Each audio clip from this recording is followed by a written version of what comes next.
அகாஸ்வேரு ராஜா. இவர் பெர்சிய சாம்ராஜ்யத்தை ஆண்ட மாமன்னன் தரியுவின் மகன். இவனது ஆட்சி இந்தியா முதல் எத்தியோப்பியா வரை 127 நாடுகளில் பரவியிருந்தது. அகாஸ்வேரு ராஜா கொடுத்த 180 நாள் விருந்துக்கு பின் அரண்மனையில் இருந்த சாதாரண ஊழியர்கள் முதல் பெரியவர்கள் வரை அனைவருக்கும் 7 நாட்கள் விருந்து அளிக்கப்பட்டது.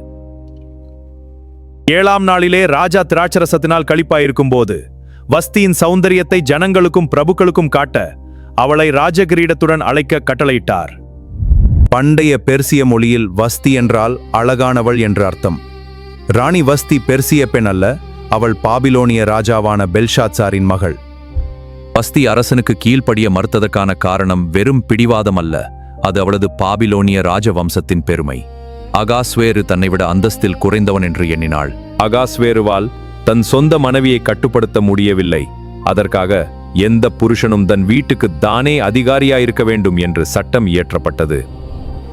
தேவன் ஒரு புறஜாதி அரசனின் பெருமையையும் ஒரு புறஜாதி ராணியின் சுயமரியாதையும் பயன்படுத்தி எஸ்டர் என்ற யூத பெண் அரண்மனைக்குள் நுழைந்து யூத இனத்தையே காப்பாற்றும்படி செய்தார்.